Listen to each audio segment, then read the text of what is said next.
And we are live. Welcome to episode 41 of the RetroSlot podcast. Much delayed, much fanfare. This week we'll be covering Top Gear 3000. Mm-hmm. In space. In space. What a weirdo game, man. I'm so glad you picked it because I never ever thought to play that game. I'll tell you that. Yeah, I hadn't played it since I was a kid, and impressions are different, but good and bad. We'll talk about it in a bit. Yeah. But it was just, I think we got a lot of bang for our buck with that game. Yes, actually. I would say so. I would agree with that. So it's been a month. Again, this keeps happening. It happens. We only have 2 people on the podcast, and we only record every other week. So if you miss one podcast, you're gone for a month. It's a month. It's a month. So how was Kermit? How was Kermit week? Oh my god, dude! I got some kind of like throat cold. Right? It was just in my throat, like a little headache, but nothing too bad. Like I didn't feel sick. I didn't feel like, but I couldn't talk. Like it was like I could whisper, like this. Which is worse for your voice, actually, to whisper. Yeah. And so if you don't know, this is the time I do photography too. So what I do for photography is I like take pictures of like sports teams, and it's a lot of yelling, right? It's a lot of like trying to organize a group of people and put them in. So I'm here like doing this, trying to get a bunch of people to do what I say, and it just would not go away. So it was like it took 2 weeks to get my voice back, and even then, like the 3rd week was touch and go there, but finally got it back, which was nice. My wife wasn't so happy. She kind of liked the old version. Have you been able to talk, or you not being able to talk? She was yeah. Kermit. But yeah, that was why we missed the last episode. Which doesn't really seem like we have like a month-long break when we're on. We're never playing like Chrono Trigger when we're doing like a month-long break. We're always on like a racing game or like pretty like simple, like this will take you a few hours to get the gist of it kind of game, which I think Top Gear 3000 is. No offense meant toward Top Gear. There are plenty of fine games that are meant to be consumed in small doses. Bite-sized chunks. Yeah. How you been, man? What you been up to for a month? Oh, it's been a busy month. However many weeks ago, a couple of weeks ago, we did our big St. Jude Play Live charity thing, and we got over 30 creators from the Destiny directory to help out and come in and raid. And it was a week of just chaos where people would donate to mess with us and change our loadouts and prevent us from finishing raids and stuff, and raised a bunch of money for the kids, and so that felt good. But man, it was a lot more. I had never organized like a group of people like that, and trying to get. I had messaged like 50 people, 50 creators in the directory, like, "Hey, would you be available at middle of the night hours to come like play for kids and stuff?" And a lot of people stepped up, which was awesome. But trying to schedule, I had 2 raids per night, 5 nights a week. So scheduling 5 people per raid on each night of the week and trying to work, oh man, that was a lot more than I had originally anticipated. But content creators can be tough to lock down too. Yeah, well, it fortunately worked out well, and a lot of the personalities from night to night, just from scheduling, worked out well. Like people got along really well, and it wasn't like I was targeting people to play with certain people. It was just literally, what time are you available? What days are you available? And it was just like, all right, here we go. So that was a lot of fun and a lot of work, but it was our most successful campaign yet. I think that's going to be the future of what I do in May for the St. Jude Play Live thing. I'll just have to start earlier. Yeah. But otherwise, our family has still been sick. We're like on our 3rd or 4th round of house colds. Oof. Like for 2 months, it's just been like or sick for a week or 2, and then like not sick for 3 or 4 days, sick for a week or 2. Just like, I don't understand where these germs are coming from. Not COVID. We've used a dozen tests or so, apparently. Not COVID, but just So it's been busy, but otherwise we're, in good spirits and stuff. That's good. How much did you guys raise for St. Jude? Was about 18,600 Wow, that's amazing. in a week. Yeah, it was a community effort. It was a lot of stuff. It was That's cool awesome. to see everybody's communities come together. That'll put a spring in your step, right? Yeah, right? Yeah, it was a huge motivation to just see the success, not just, like, from what was raised, but just how much the creators and everybody enjoyed playing together and stuff. It was Yeah, a good kinda kick in my pants to be like, "Hey, if you work at something and plan something, it can be successful in that way, even, outside of what you anticipated." So, I don't often reach out to people to play with, but this definitely gave me some confidence to, like, reach out to people and be like, "Hey, do you wanna do some stuff? You wanna game? Whatever, have fun." So, I was pretty stoked about that too. that's amazing. I hope your family starts feeling better. Yeah. With GCX coming up, I've been quite nervous. My wife literally You might called have me to a be quarantined, hypochondriac. like, when you get She back. she called me a hypochondriac the other day because, as I mentioned, before the show, a couple of people have mentioned to me like, "Hey, I'd love to get a hug from you at GCX if you're comfortable with that." And my immediate gut reaction was like, "Nope, sorry. Like, I Uh-uh. like you, but I'm not there yet." And I told Wiferton that I was like, "I'm probably gonna stick to like fist bumps or elbow, like for everybody. This is just like as Yeah. much as I like being around people and would like to hug and stuff." She's like, "Well, hugs are less germ spreading than like a handshake." I'm like, "Yeah, you're right, but what if somebody's like sneezing or coughing into their elbow Ah. and then they come in for a hug and your face turns towards that elbow that they've been sneezing and coughing into?" I'm not so sure I'm on board with this hugs are less germ spreading than handshakes. I mean, specifically, Where's that data handshakes coming are from? the worst Yeah? because it's hand-to-hand contact, and then you're touching your face and eating Yeah. and all the things. So, handshakes are the absolute worst. Once I stopped doing handshakes at cons, I, like, stopped getting sick. Really? There was a point a few years ago, maybe 4 years ago, the first couple of years I would handshake because we're sign of respect, right? But I Yeah. would get sick every con. And then I Yeah. stopped doing handshakes, stuck to like fist bumps and the occasional hug and maybe some elbow bumps and stuff. And I like wasn't getting sick at cons anymore. Well, that's good. So yeah, so definitely works. Wash your hands a lot. Don't touch your face. Before you eat, wash your hands no matter what. Things like that at cons like really made a difference. So now like with COVID, I'm gonna stick to that, but now I'm, like, even going more hyper vigilant, obviously, because we have kids at home, and I Yeah. it's not that I don't trust people, it's just, like, people may not even know if they catch it and they're carrying it, all this it's just, like, Yeah. I don't know, it's tough. I'm nervous, but excited to see Right? everybody. Are you gonna, like, postpone your trip because you have, like, a tickle in your throat, like, the day before you're supposed to get on your flight? And then, like, what's that make you, like, once you're there? Like, are you now, like, responsible for everybody's health? Like, I remember at South by Southwest, it came out that, like, somebody had COVID and knew it when they were there, Mhm. and it was, like, a big controversy. I'm like, well, somebody paid a lot of money to, like, go to South by Southwest and play in all these hotel, like it's hard to blame them too much, like Yeah. it's tough, because I've once you thought set about these it. plans in motion. Yeah. I've thought about it, and Wiferton's coming with. She'll be coming down a day later, but if that happens, if we're, like, sick down there, I'm like, "You know what? We'll just spend time in the resort."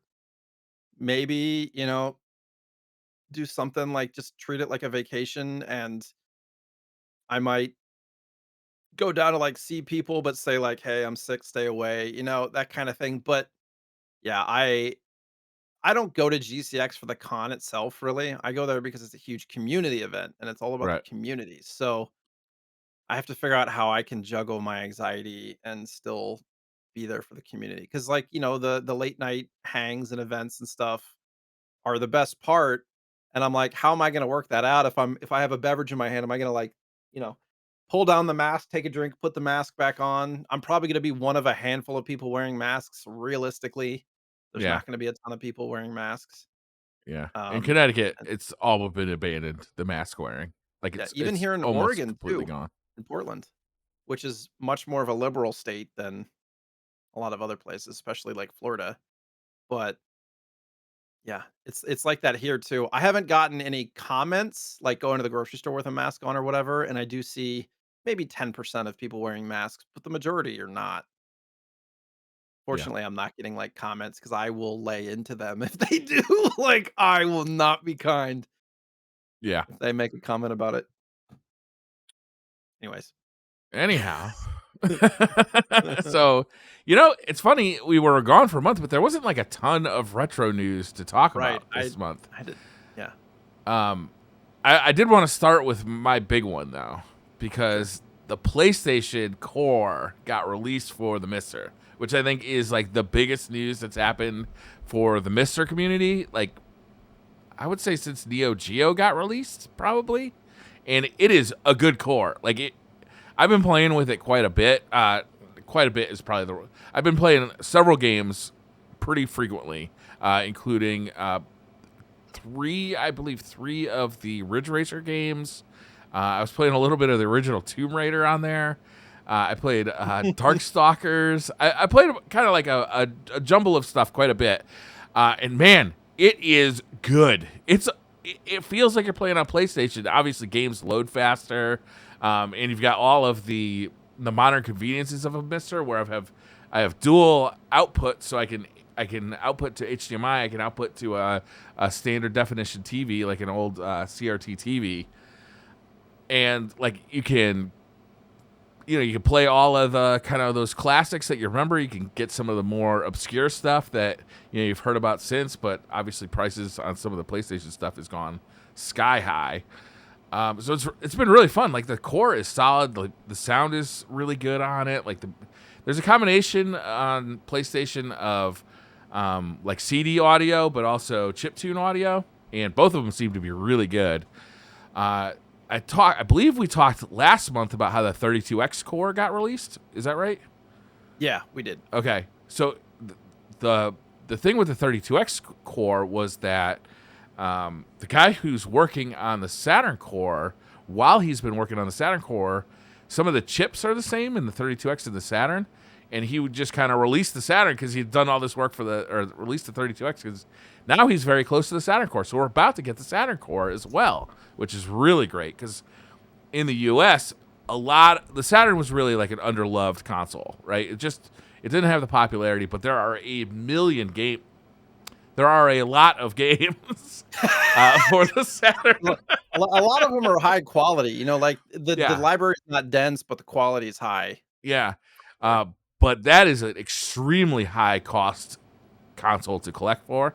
So Yeah. being able to jump into that and play some of the games that you may have heard of, like Guardian Legend or stuff like that, is really fun. And if you're a fighting game fan, obviously the fighting games were huge on the Sega Saturn.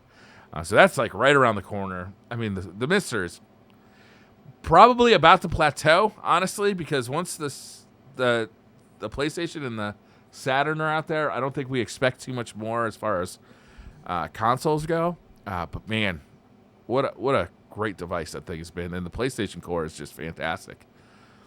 Is there, like, up-resing options and whatnot in there No, on the no. Mister? So it really appears as though it's a PlayStation on your TV. You can do like scan lines, like it has really cool scan line options, and it has some options as far as like how fast the drive speed is, because like sometimes the video and the audio are synced because how fast the PlayStation can actually spin the disc. Mhm. So there's like options like that, but there's no like upscaling for like 4K or anything. Gotcha. Yeah, man, it's really hard, and I say this a lot, and I wish it wasn't this way, but it's really hard for me to go back to that era of games, and that includes N64. Hmm. Uh, for games that there are a lot of PlayStation games that are kind of more 16-bit style, like a lot of the RPGs and whatnot, which are, not a big deal to go back to, but even something like Final Fantasy VII, I've tried to play that in the past, and I just can't get past the chunkiness of it. It's Yeah. very strange. I wish I could, but maybe with this, core, maybe it'll open up to people doing some, like, smoothing stuff for it and whatnot down the Well, line that can kind of. Well, but I think the PlayStation and the Saturn really, really benefit from being played on a CRT. Yeah. because the the natural smoothing of a CRT really transforms those graphics. Like Final Fantasy VII, the when you see it on a modern TV, the transition between the polygonal characters and the pre-rendered backgrounds is so jarring, and it looks so false. But when you put it on a CRT, the way all that stuff blends together is much Mhm. more natural. And Right. one of the cool things that's going on in the Mister community is they're working really hard on getting awesome scan lines. Which, if you're not familiar with scan lines are like the black lines that go between like the light bars. If you know how a CRT works, it was basically a light beam that would like fling across the screen at like crazy high speeds, and light up the phosphors on the front of the thing, on the front of the TV. But it would leave black bars between the screen, and with the phosphors kind of glowing and blending the light together, and also the black bars kind of separating the light. They had a really unique light, and when the art was made, it was made with that in mind. So what they're trying to do is create those scan lines digitally, as well as like blurring filters that kind of is trying to emulate like the phosphor glow, as well as because if you look at the black bar, it's not the same width like on a dark blue area as it would be on like a bright white area, because the phosphor is glowing brightly on a white area. So it's very difficult to do, but they're doing a great job of it, and it makes some of those games really pop. Uh, there's a great Twitter account. I think it's just called like CRT pics. I'd have to look at it. I'd have to find it, but they just take pictures of like, here's what this character looked like on a CRT, and here's what they look like on your LCD, and it always Oh, like yeah, I it's saw that. so amazing. Like it's such a difference. That's why I've kept the CRT like for the last few years since I've gotten back into classic gaming. Like the games just look so much better on a CRT, especially on a PlayStation Saturn. Yeah. Hopefully, one day when we have the space to put a CRT, I will definitely prioritize that. Because you're right. I mean, even back in the like SNES days with Donkey Kong Country and Star Fox and stuff like that, it's the same Yeah, kind of thing where it definitely makes it almost kind of compresses the sprites to make them look more solid as opposed to like individual pixel art. yeah. But yeah, it That's a does make great a big example. difference. Really, it's like those pre-rendered graphics in Donkey Kong Country do not look the same on an LCD as they do on a CRT. Right. I mean, they were convincing enough that people were like, "Do we really need a PlayStation or N64?" Yeah. Like that was the conversation that was happening. They were like that good looking. We didn't really understand the tricks that were happening at the time, Or but Top Gear 3000 that has it's the only game in history that has the DSP-4 chip. yeah, yeah. Who knew? It's like the most advanced chip in Super Nintendo's on this game that we covered that I didn't know before I picked Yeah, it. I can't believe there was a chip developed only for one game. Well, I wonder if it wasn't developed just for this one game, but like, Yeah, it just ended up I was gonna check the year that this came out, 4, I think. 94, which is super late. Wait, no, it's not. No, No, 92 it's it like came right in the out. Super middle. Never Nintendo came mind. out. Yeah, yeah, yeah. I was like I was thinking N64 came out in 92 or something. I don't know. My brain got screwed up there. When did Super in the N64 come middle. out? 96? 97? 96? I think it was 96. Yeah, super in the middle. Yeah, Yeah, June 96. those helper chips helped a lot with Super Nintendo, and obviously like games like Star Fox, and the FX chip that they used to do 3D Mhm, on there. mhm. They use that for Uh, Pilot Wings and stuff like that too, I think. yeah, for some reason I associate those with the NES more than I do with the Super Nintendo. Like all those mapper chips and the helper chips that they used to put in the cartridges to make I them. feel like yeah, NES, they almost did it more often to like, almost make the NES do things specifically for those games, like, I believe, Yeah, like, Super Mario 3 didn't it have one as well? And, like, they almost had to develop certain ones for specific games as the lifespan of the NES went because just, like, the NES did not have a lot of capabilities, so they had to, like, add memory chips to the carts and all these that's other things that allowed them to do it. That's why those late NES games look so much better than the early Right, NES games. They're right. like But because like half of the processing power is in the cartridge itself. and if you look at the Probably, boards, a lot of those NES boards, like the early ones, are super thin, and then as they get older, almost they just like double, triple in size. yeah. It was lucky that we got Really. the big cartridges instead of those little puny Famicom cartridges. Yeah, right. I'm so jealous of those Famicom cartridges because they're all different colors. Like Yeah. I half am like I half want to just collect Famicom cartridges just because I love the look of the cartridges and the art so Mhm. much. They're cheap. They're super cheap.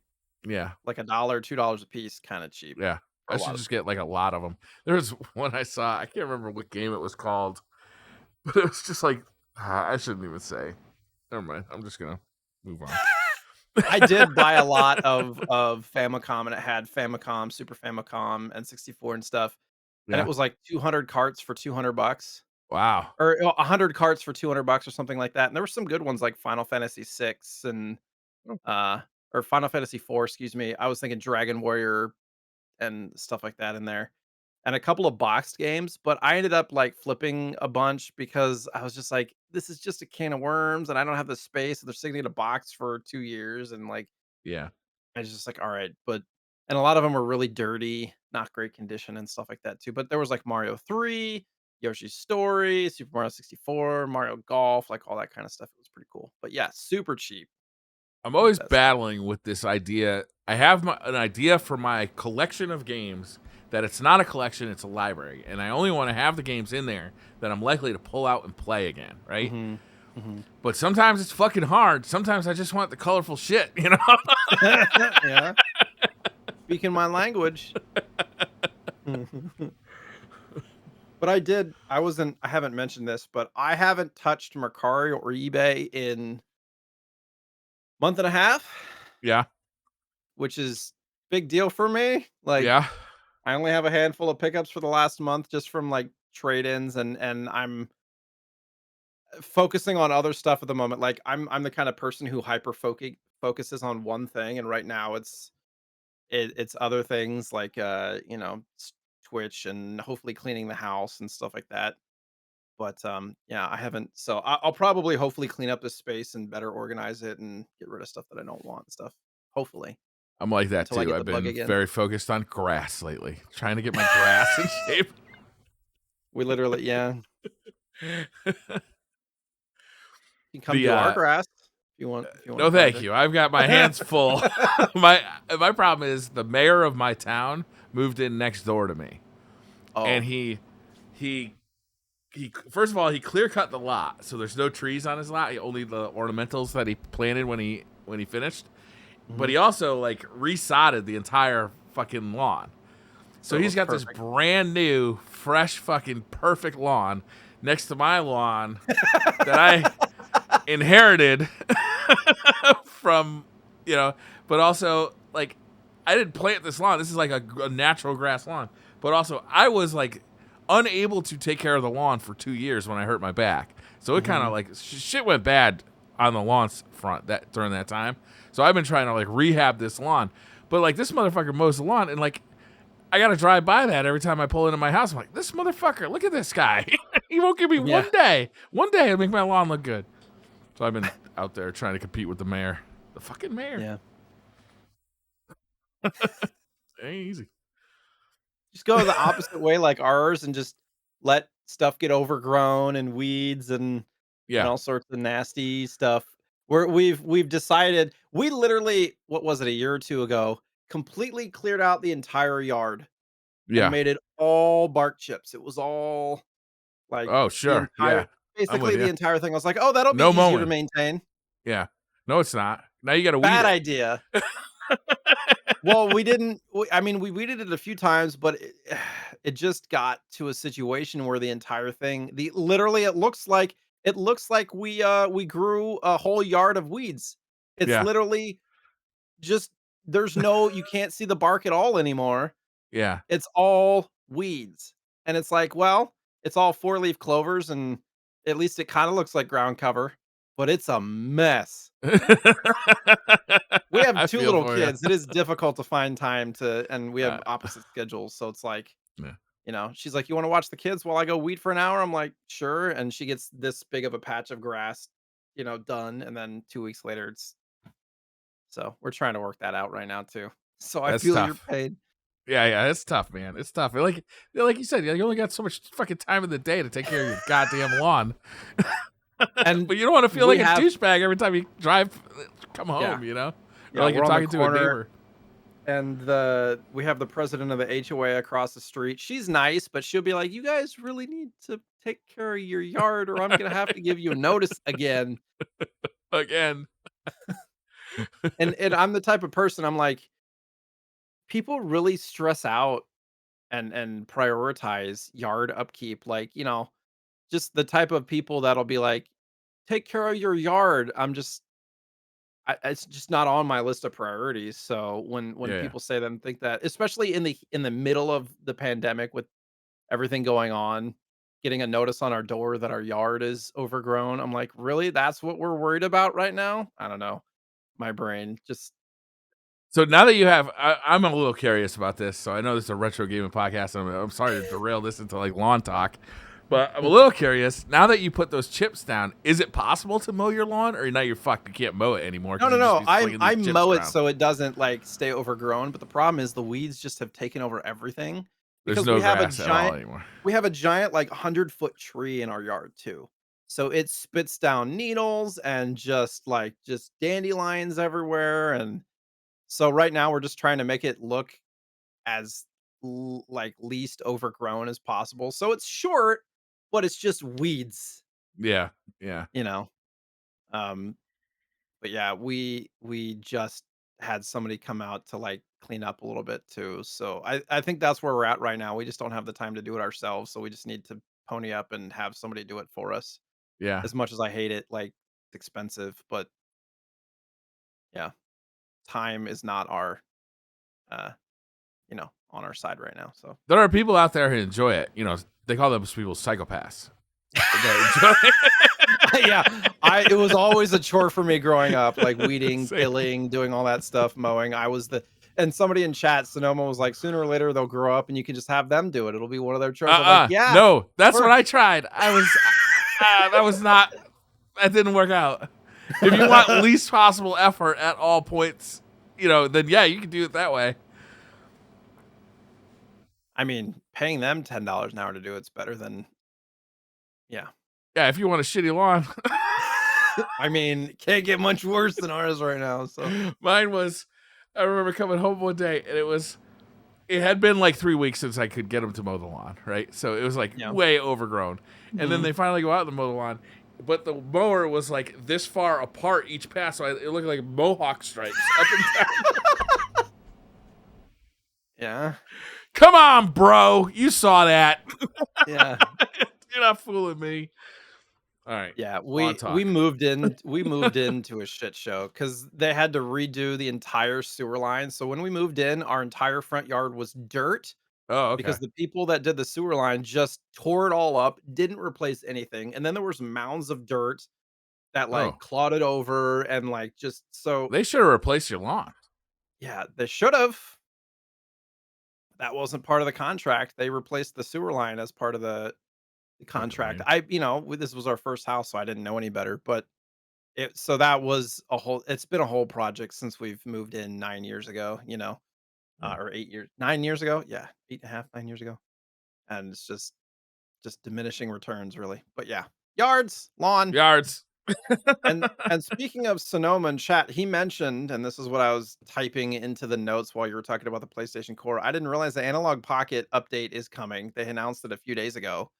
It says that, they've been working hard at pushing the envelope of what the pocket is capable of for FPGA, and so the release is gonna be the beta versions of the library memories and FPGA development This is finally the Pocket OS coming. Finally, in July. July. Okay, that's good. Yeah. Beta. So I wonder if this will impact anything in regards to emulation.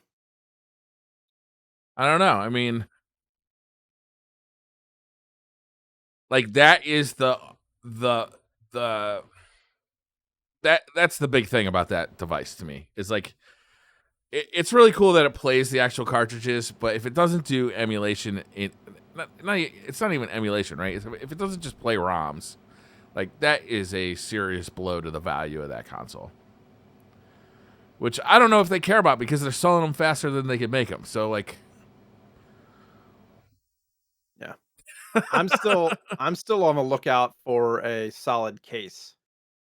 I'm not taking it Waterfield, anywhere. I think Waterfield No. makes one. That No, that is a pouch. I'm talking oh about, okay, like, you know how your phone case, has, like has yeah, the yeah, protection on it? You know, I want something that's gonna be, like, scratch protection and drop protection if I drop it. Like, I want just like some kind of shock protection OtterBox type of thing for it so that if it drops, like, I'm not SOL, like you know? specifically when you're using it. Yes. Oh okay, I want some kind of nothing shell on for that when front yet. not that I've seen. I mean, I haven't looked in a month, but there hasn't been as far as I know. If Hmm. anybody hears or sees anything, please tag me because I will only play it at this desk or at home until something like that comes out. I don't wanna, like, take it traveling or anything without something. Did I you don't know. get I the might take it to glass PCX. protector for it? Like the I did. Yeah. you did? Tempered glass. I'd also love something to protect I for how expensive this is. I know it's meant to be used, but I want something that's gonna protect the back too. You can probably put Yeah, some kind of sticky vinyl or something on the back of this to protect because it gets scratched up with the cartridge going in and out. I've seen people just absolutely mangling the back of it. yeah. So I bet you something just like a sticky vinyl type The thing would funny go thing is, on. it's not that expensive. Like if you don't buy all the accessories, it's only a $200 device, right? It's what is it 220 now plus shipping Two plus twenty, it's so probably be and about 250 out the door they charge a lot for realistically. shipping. Honestly, Yeah. Especially if you're overseas. well, I'm glad that OS finally got released because that was a cool thing. But I really want to see ROMs be able to be played on that because that's going to make that thing so much more useful. Yeah, agreed. And people have been loving the Steam Deck for emulation recently too, huh? Yeah, really loving it, and it's getting like they're getting really good at like kind of incorporating it into the Steam OS so that it's not like so it feels natural. Like you can just load your ROMs into it, and it feels like okay. Instead of playing Cyberpunk, I'm just going to go over to Super Nintendo, and then all my ROMs are listed inside that app, and you can just it's Mhm. getting really cool. Like the software is getting really cool, and like for portable like I don't know. Emulation is probably good enough for me. Like, I'm not going to be like super sensitive on like the timing of button presses when I'm playing on a portable system in my lap. You know, How do I'm the looking forward to the joysticks Steam Deck. I don't have either. Oh, you So don't have it yet. Okay. no, I don't have it yet. I I'm canceled my supposed to be getting pre-order. the Q2, but I think we are that's when running out of mine was, and Q2. I was like, "Nah, Yeah, so I have expensive." I have both of them pre-ordered, the analog and the Pocket and the Steam Deck. So at some point, I'll have both of them in the house. I don't know which What's one I like your better. what's your shipment for the Pocket? I think it's supposed to become Q4. Christmas. Right. I already paid for it, that one. The Steam at least doesn't charge you until they ship it. Well, we'll see what you prefer, right? Because that'll be a $500 to $700 expenditure. Yeah, yeah, for sure. But that I plays modern prefer to games too. prepay. Yeah. I prefer to keep my money.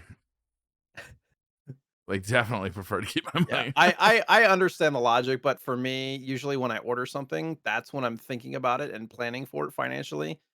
2, 3 Yeah, months down the road when they just pull the money out when I'm not prepared for it, I'm like, "I yeah, win," that's true. because 'Cause I'm very I manage our, like, accounts very specifically and have intent for everything, and so when it's like, "Okay, the credit card bill is this month, this much this month, but an extra $500 just got taken out, now I have to scramble to make sure there's enough in that account," Yeah, kinda thing. It's just I don't know. that's true. It is easier to do your kind of like, well, Amazon does it like they don't necessarily tell you when they're going to charge you, right? It'll just you'll be like, oh, you pre-ordered this thing? We'll charge you when Surprise! it ships, but we're not going to tell you when it ships or when we're going to charge you. It's just going to be a happy accident. With Steam, at least they're like, we'll send you an email, and when you get that email, you have 3 days to go ahead and give us money. Which, for some people I've heard is actually kind of a problem. Like, oh, I got 3 days to come up with $700. I'm like, motherfucker, you're gonna buy this thing, so just save the money for whatever. That's why credit cards are a thing, right? People don't plan for that stuff a lot of the time. If you can't afford it, just don't buy it. It's not gonna change your life. It's not like an emergency. Just don't buy it. It's tough too, though, in this day and age because it feels like if you don't get in early, you're kind of SOL for a while on a lot of Or you get electronic version stuff. 2. There's gonna be a Steam Deck version 2, right? And it's gonna be way cooler. Have they come? I mean, like with the other, wasn't there another Steam system, the Steam Link and stuff like that? Was there version twos of those? I think so. Yeah, there's definitely a version 2 of the Steam Link, and there were different versions of the Steam controller as well. Like over time, that evolved. I don't know if they ever called it version 2. They just kind of subtly changed it. Because I've been just blinders on with pretty much anything that Steam has released as far as Yeah. hardware. Just I mean, the only thing that I use a lot from Steam is the Index, the VR system. they have a VR system. Yeah, you don't know about the VR? Oh my god, Like, they got that's the best hardware. one. Yeah. It's the goggles, the knuckles, and the whole setup is made by Steam.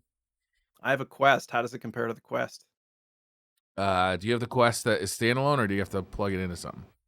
No, it's Quest. I think Quest 2. Yeah, so it's So just like that, except it plugs into my computer instead of being standalone. But So that's like the controllers are very similar. I think that Pfizer is higher resolution. That's like the Rift. Yeah, I had the Rift at first, but it was just a pain in the ass to connect it every time I wanted Dude, to those play. fucking It was cameras with the Rift were a pain in the dick. yeah. So, but I mean, it was like a 10-minute setup and a Yeah. 10-minute teardown every time I wanted to play. I had to take the laptop out there. It was not fun. The Quest is just way more convenient. I can literally just travel with it in a little container and Yeah. set my buddies up I to was play using Beat Saber I was stuff. using the Quest out in the yard, which I thought was actually perfect because you didn't have to worry about walls or nothing. Excuse me? Yeah, I was out in the backyard. You didn't have to worry Oh. about walls or anything. Just So you picture your weren't mayor neighbor. bumping into shit. Me and the main neighbor are cool. He's just got a nice lawn. Just picture But him it was driving perfect. by and you're playing Beat Saber in the front yard, like In the backyard. It's a fenced-in backyard. It was perfect. It was perfect out there. Plus, it's you're not gonna step on anything. You're not gonna run into a wall. You're not gonna bang your hand on a fucking thing and break your finger. It was perfect out there.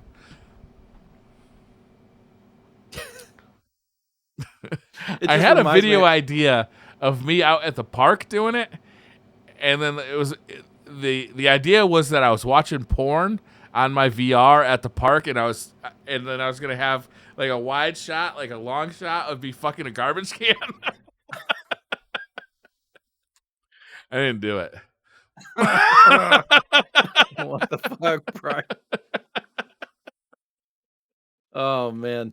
I just get this vision of at TwitchCon, there was a guy, I'm pretty sure was playing Beat Saber outside.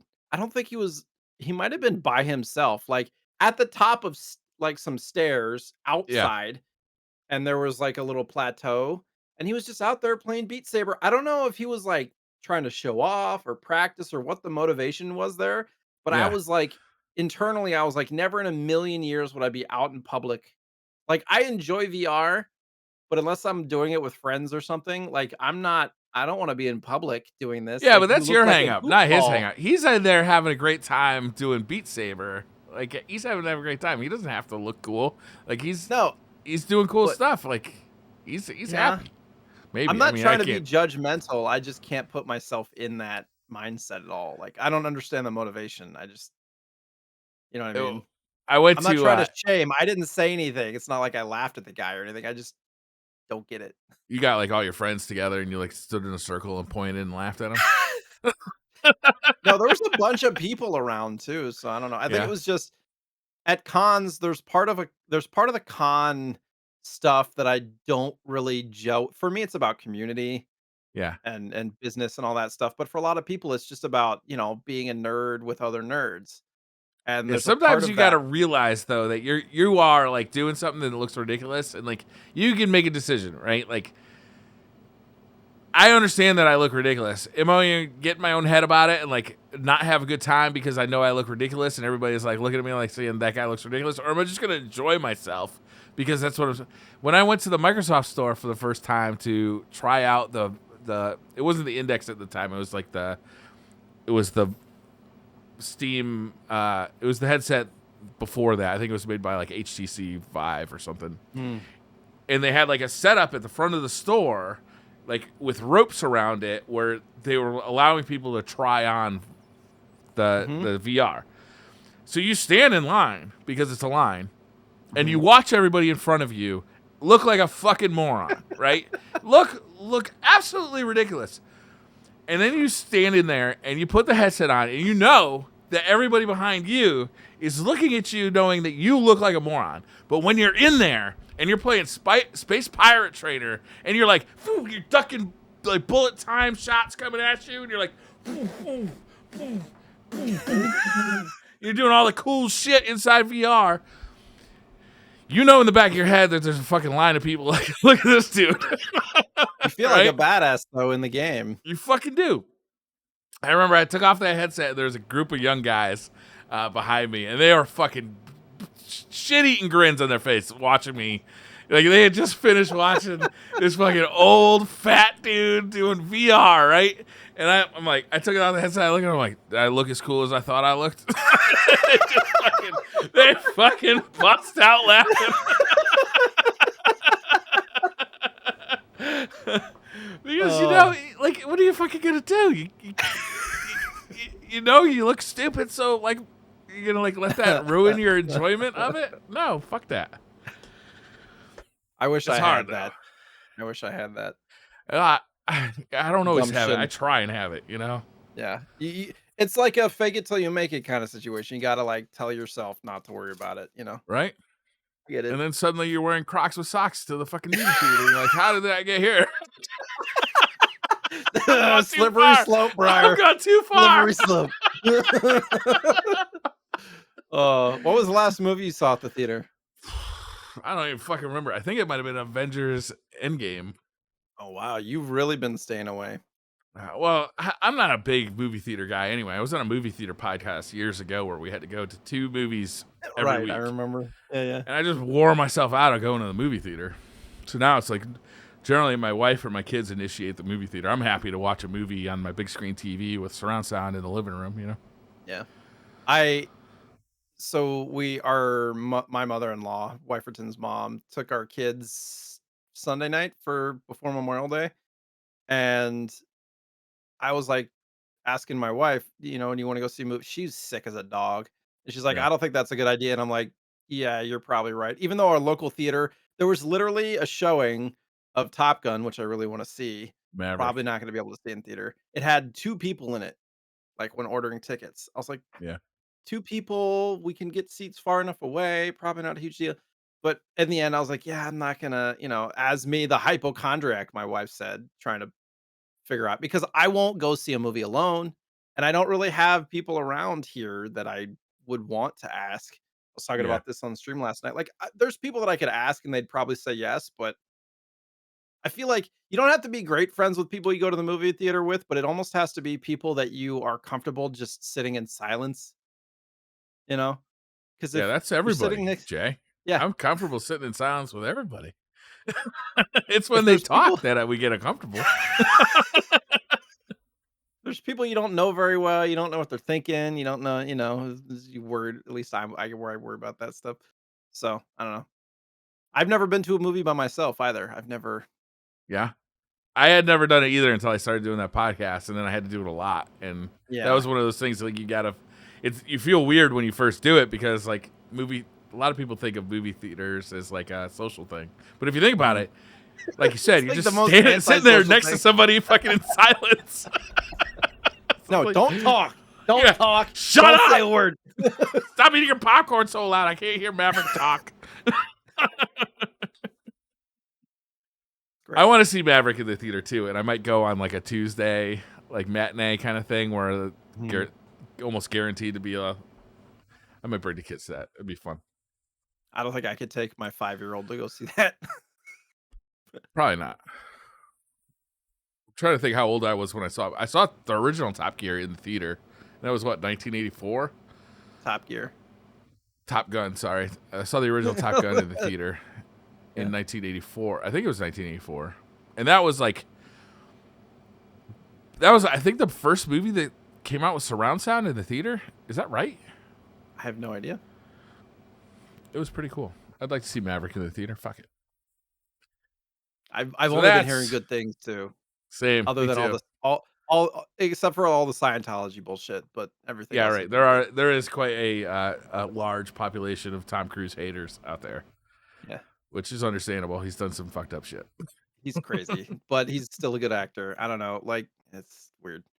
Yeah. I don't like the guy who plays God, the guy from the jazz drumming movie, the guy who was incredible Yeah. Fantastic Four. That kid, I call him a kid. He's not a Miles kid Teller? anymore. But yeah, I don't like him at all. You don't like him? He's in The Offer No. right now on Paramount Plus. It's about the making of the Godfather, and it's fantastic. Maybe it's because he's such a good actor, but I just hate him, and I just get this impression that he's a complete asshole in real life. And I've Did you think he was? Were you rooting for the instructor in the drumming movie? I was just pissed because he got all this credit for drumming and stuff, and it was terrible. Like his drumming was awful. I'm a drummer, so band nerd alert. no, but like he was like, yeah, I was doing all my own drumming, and like everything that he was doing, it just wasn't syncing up with the audio. Like they obviously dubbed over it. Just he was doing the motions. Like give him credit for trying, but like bragging yourself up over it and trying to take credit. It just felt weird to me, and this is why I don't like to listen to what actors say. I don't like to know anything about actors. Like really, I've read stuff about him that he's not really a very nice guy, and he doesn't treat people very well. Why would you tell me this? It's just gonna like reduce my enjoyment of movies going forward because I'm be like, oh, I love this movie, but I heard this fucker. Like, you have to be miserable like me. Like as far as I'm concerned, these people are just fucking ciphers for the characters they're playing. I don't want to know anything about them. I don't want to know their political beliefs. I don't want to know how they feel about abortion, gun control, fucking anything. I just want them to show up on the movie screen, do their fucking thing, and then go home and be quiet until the next time they're on a movie. But doesn't it make you feel better when you hear about an actor or something that's super nice? And like, yeah, sure. That's not the majority of shit that we're hearing about actors. Like, no. Yeah, that's 100%. It does make me feel better, but yeah, it's not like really. My brain, Matrix guy. Why is my brain? Keanu Reeves. All I hear about him is how good of a dude he is. Yeah, that's not the average though, you know. And that's how we feel about the Analog Pocket OS 1.1 beta update.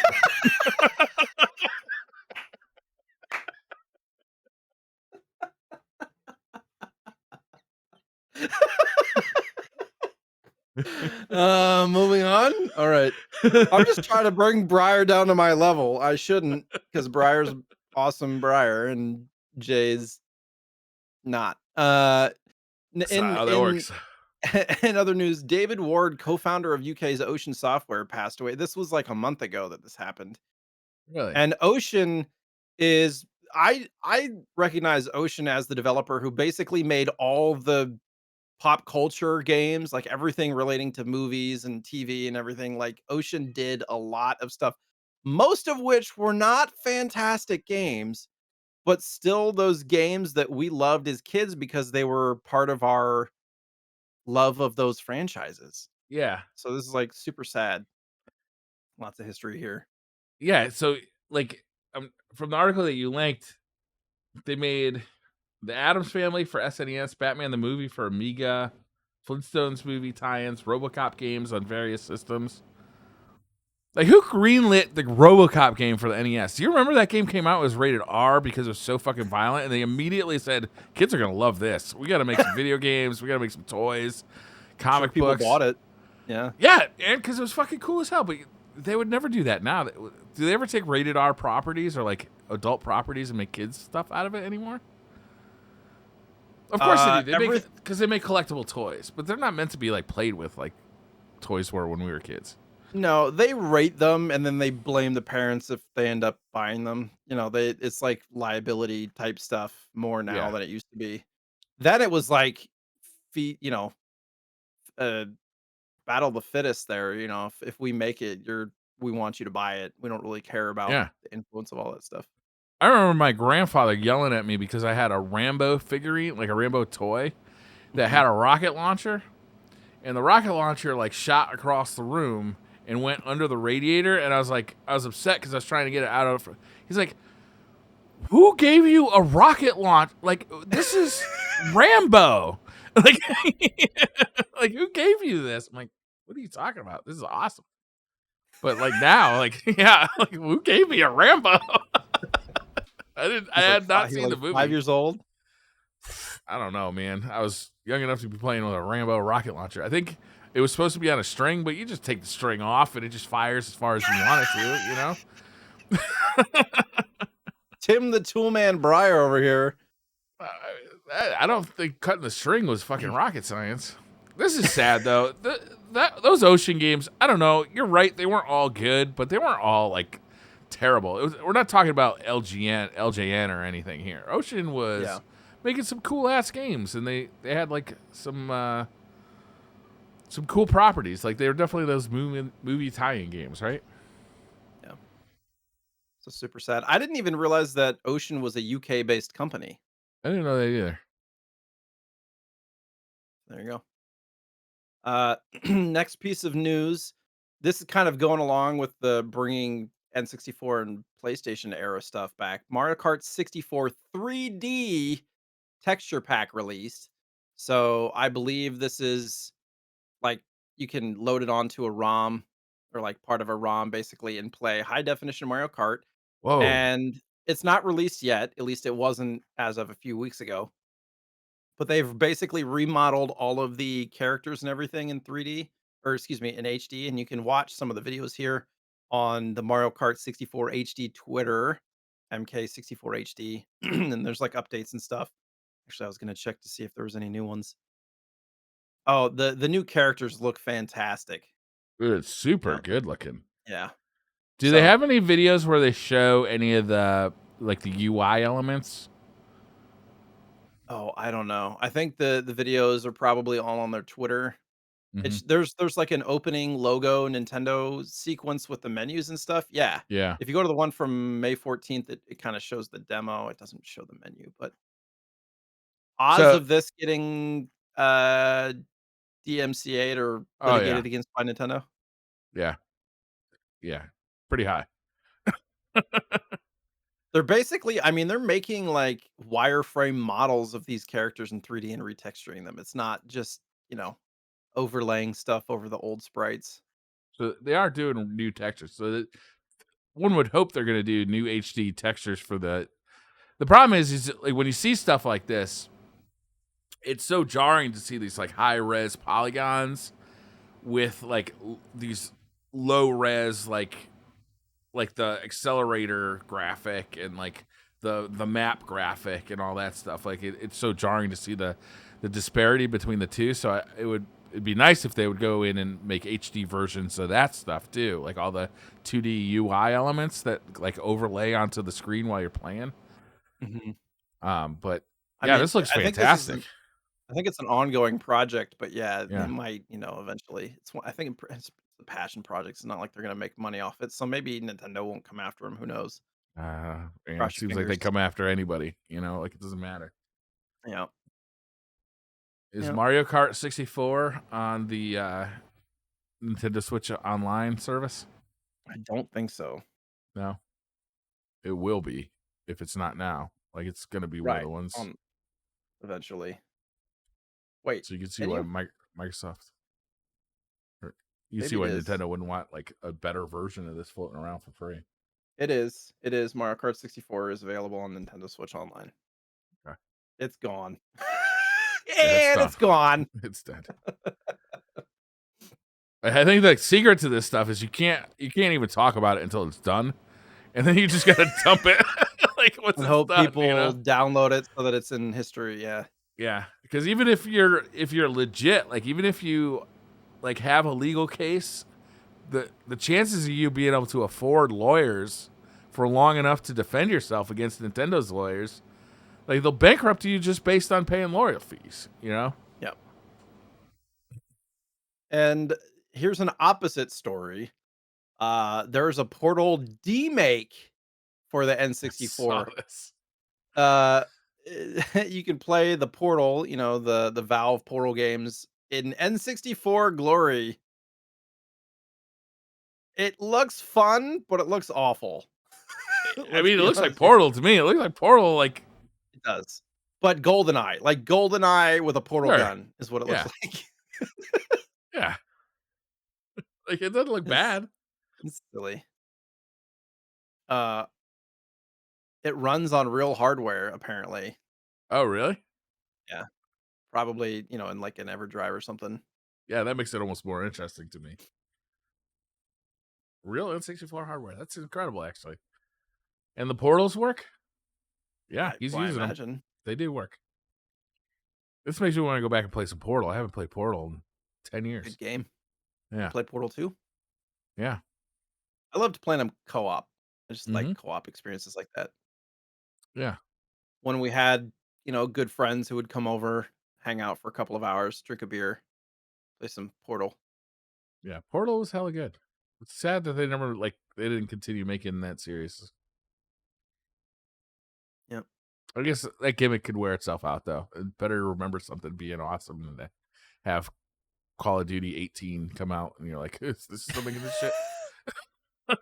Oh, yeah, you gotta be like Rockstar and just bleed you know, Yeah. stuff dry with GTA, Right? Or Guitar Hero. That's the one that actually pops Skyrim. to mind. It's like how they just like made fucking millions of Guitar Heroes in the 4 years that was popular, just completely ruined the market. Well, yeah, it ruined the market, but now all that stuff is popular again because you can't get it anywhere. So I remember getting a full set, like you, $300 now. you couldn't even turn that stuff into game stores. They would not take Yeah, it. right, So people were just probably tossing it in the trash, right? I probably. still have my full Rock Band setup because I'm fucking awesome. Yeah, I traded mine in and got like $300 credit Ooh, actually at the retro damn. store a Maybe I few should years do ago. that. Yeah, I no, still want to play Rock it's Band though. hot commodity. It's the Xbox One and PS4 generation stuff that's super. Oh, that's sad. I have the PS3 version. I mean, it's still worth a decent amount, but yeah, it's like the newer console stuff because backwards compatibility, it might even still work on the new stuff. Yeah. Um, Playable build of SimCopter 64 found, like an actual cartridge. It almost looks like an Neat. N64 DD cartridge, the tall Yeah, it ones. does. Yeah. Um, and the story with this is that somebody traded in this game a few years ago, and so somebody traded it in knowing what it was. So it's like as if they were trying to just spread around the history of it. Yeah. I don't know, super dope. Yeah, that is I like when stuff like this. I hope they have they made a have they dumped it yet and put it out there so They've people been can in play it? contact with somebody who's apparently going to try to help them do that, Okay. Oh, I make see. it like a playable copy for folks, They've but it has been not been approached done by a yet. member of the retro community with knowledge of dumping, which can be notoriously difficult. Various users have also suggested. Okay, so they are working on dumping it. That's cool. And it's not a complete version of the game, right? It's like a No, it's like a demo build. It says the build was from December of '97, and it was from like probably from the E3 showcase type okay. stuff. But again, we're talking about the HD chips and whatnot. That's basically what Simcopter kind of looks like to that same chunky flying mechanic game. You wonder why stuff like this doesn't move forward. Just not enough interest, not enough budget. Maybe it came too late in the lifespan. I mean, '97 is fairly early in the N64, so it's not like it was Yeah, is when did the good N64 timing. come out? 97, right? '96, 96? June of '96. Yeah, Are you sure? That seems so early. I So looked the it up.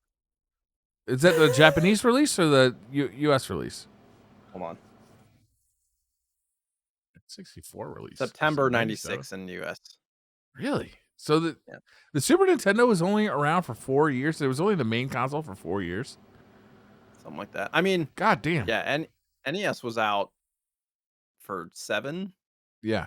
and it still made games for an extra 2 years, year or 2. Oh, yeah. They don't stop making games right away, but I mean, your time in the sun is what before your your successor has arrived. I think it was similar with, like, N64 to GameCube, though, it was, like, 4 years too, Was it really that short? When 3 did or the 4 GameCube come years. out? 2001, so 5 years, almost exactly. Wow. It's a lot different now. Yeah. Yeah, but also like the difference between generations is a lot less now. Yeah, well, and we have, like, tweener releases where they do the slimmer, faster, You better, see, everybody was stronger. talking about the PlayStation 5 Pro and the Xbox One XS over the weekend. Like Who? a company, a TV company, TCL, had like created some kind of like Mm. compatibility guide to like, oh, here's what the PlayStation 5 Pro is gonna probably use. So everybody just ran with it. Oh my god, the PlayStation 5 Pro is leaked. No. No, not exactly what happened there. I mean, I'm sure it'll happen, but not not yet. Like the Super Nintendo Switch. Right. Yeah. The Super Switch. So, what are your thoughts on some of these games that Nintendo Switch Online is putting in their library that some would consider to be kind of throwaway titles? Oh, I mean, I don't like that throwaway title thing, right? It's like just because you don't like pinball for like Nintendo Switch, or I'm sorry, NES, doesn't mean it's not worth playing ever or worth Sure. having in there, or Congo's Caper, or even Rival Turf. Like Congo's Caper looks like kind of a fun game. I'd like to check it It out, does. It does. honestly. Um, so I wish they would come out with more games, like more frequently, like so that library would get bigger and bigger faster. Um, but I don't, I don't want just the hits. I don't want just the. I want the B sides too. You Sure. know, Sure. like Makes I sense. want I Cobra mean, Triangle. I'm not super opinionated either way. Like, I was just kind of relaying the general census that I'm seeing online with these announcements. When announcements like this come out and it's not stuff that you would expect or Yeah, big name titles, people are a little upset and they're like, "What is this?" Just kind of a random array. So the games that came out, 2 games for Super Nintendo, Congo's Caper, which is kind of a side-scrolling, looks like an adventure game, and Rival Turf, which looks like a Final Fight beat 'em up type game. And yeah, then for NES, it's Pinball, which is one of the original black box games for the NES. So yeah, this is like early NES, but still looks to be playable. Like if you ever played those original like Windows pinball games, I always love that stuff. Space pinball or whatever, Like I'm not it's gonna put worth 100 hours into pinball for the NES, but I'm glad it's on there so I can just check it out. Like, oh, sure. look at this. Yeah. I do agree that it's fun to have kind of a mishmash of stuff, but there's been a lot of conversation about, is this a licensing issue? Can they not get some of the bigger stuff? Because there's some certain companies that just they're like refusing to put stuff on there. Yeah, And it's kind of interesting. you'd be I stupid if you were like Konami. You'd be stupid to put your like all your Castlevania stuff on there when you can Right, turn around and sell it for $40 a copy. sure. And I doubt Nintendo's throwing money at companies to get this No, stuff on there in the same way that like Xbox is, you know. yeah, yeah. So glad that I they're don't. adding stuff, adding value to the subscription. Yeah, I want the big Nintendo stuff, and then like, look if a company like can get away with making a collection like the Blizzard Arcade collection or the Konami Contra collection or whatever, like I'm okay with them doing that. Like I want these games to be preserved, or the Capcom Fighting collection. It's like my most. It's the game I'm looking forward to most right now. It's the Capcom Fighting collection. I think it's coming out next month or the month after. Like if they don't put if that means they don't put that stuff out on like the the Nintendo Switch Online, but they do make their own collection. It has like net play, so I can play the games online against other people, and I can do all that kind of stuff. And they take extra time with the emulation, and they do like some cool border stuff, or they do black bars behind it, so it's just a black background. And they do some cool scan line stuff, and they do they really maybe they even do a 16:9 mode. I'd much rather have that than the title appear here on the Nintendo Switch Online.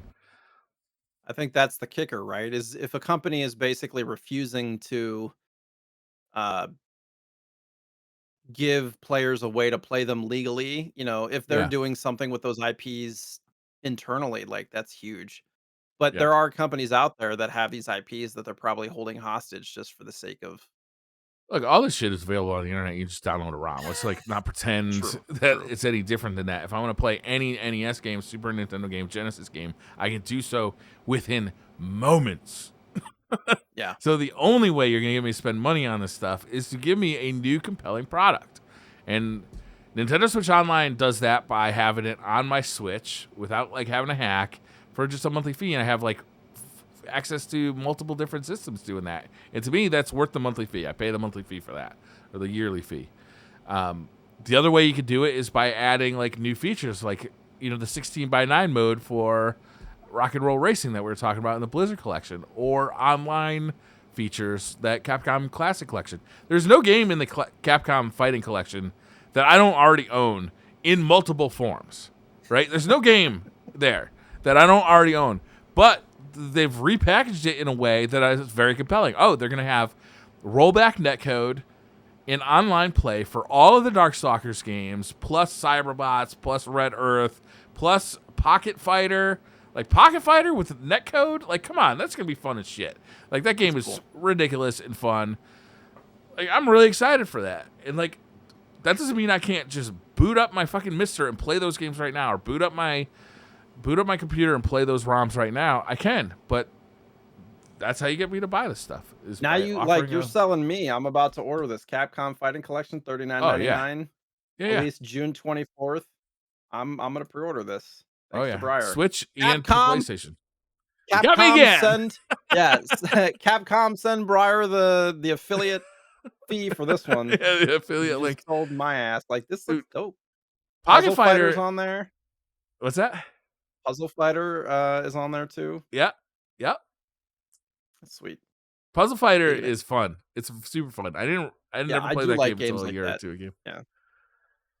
I'm the kind of gamer who got addicted to Puyo Pop back in the day on Game Boy Advance. Uh huh. I don't like simple stuff like that you like having a gambit of different types of games that you have, and sometimes you just want something bite-sized that you can pop in, Lumines for PSP, stuff like Oh that. God, yeah. Yeah, Lumines. What are you talking about? That's Luminous to you. Lumines, That's I've Mister heard it both Luminous. ways. I used to call it Luminous, but having that visceral connection and just simple, satisfying gameplay is always nice to have too.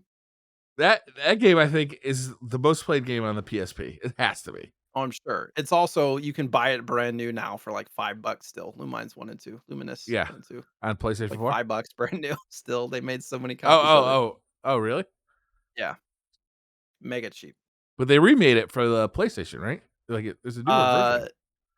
I think they did, and then there's also the Tetris game that's kinda sorta like that, that was from the same That's creators. right. What was that Tetris called? something. Tetris Lines or something? Uh,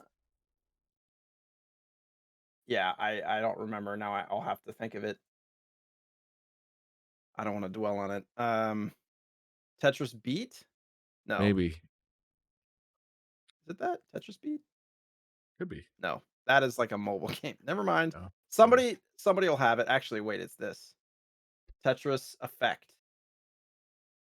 Tetris Effect. It looks like Luminous, and it was That game created also available in by the VR. same I have people. the PlayStation VR version of that game. Really? Yeah. Oh, And I it's did hear fucking that. awesome. Yeah. Because you're playing Tetris, but it's got all these psychedelic effects going on all around Dope. you. Says it And was in the development for music is 6 amazing. years. Really. It's good. 6 years. Giant Bomb gave that game of the year it came out, 2018 or Wow. 2017. It hasn't been out for a super long time, but Tetris. yeah. They gave Tetris game of the year in 2017. What year That's how is good it? it Yeah. was. It was a banger, man. It was a banger. Yeah. Big story to finish out the news. We touched on this last month about eh, class action lawsuit being started with WATA. They are moving forward with the lawsuit against WATA. And I read up on this like 2 weeks ago to make sure that I had all the information, and now I forgot half of it. But basically, they're trying to put together all the different points that they're suing them over, and it's like they are suing them over the collusion between Heritage Auctions and WATA, as well as the like delayed return times that a lot of people have been waiting like a year or two for their games to get returned and all this stuff. I didn't have That's I insane. sent my one game ever to WATA like before all this happened. I got it in about a month, but I was supposed to get it in less than a week, you know. So realistically, I didn't have that big of a problem, but it was still not as advertised. So they have a full class, and I'm really interested to see what comes out of this. Like, and at the same time, WATA has released a lot of their population reports for a lot of games recently that we've talked about here too. So you can go see like a lot of population, but I don't know how updated they are. I think it's like a year behind as far as like the population report of stuff. But this is gonna have a huge impact on probably not on normal, like, used game sales, you know, if you're going to buy Super Mario 64 for 35, $40, I don't think it's gonna change that much at all, but people that are trying to get high-end, like, collectible style sealed games, I think this will have a pretty big impact on that. Well, yeah. I mean, it allegedly they manipulated the market on like the high end video game, right? Right. It's like the high end, and they did it in pretty obvious ways. Like, like it is very clear to like people who put a little time into looking at it, or not me, but like people who like actually did like some research on it. It looked like they really did do this. I mean, I wonder at what point like jail becomes a concern for these people. I mean, the guy who owns Heritage Auctions did a similar thing with coins back in the day, and I don't think he faced jail time. It was just like, No, I think this is gonna be big fines. Um, really. but I think a lot of this has to do with just making people aware of it on a global scale and hopefully bringing the bubble back down. Because that's what happened with coins. It brought the bubble back down big Yeah. time. Like prices for coins collect, and I collect coins too, which is funny, but prices for coins have never reached the same heights as they were during that time.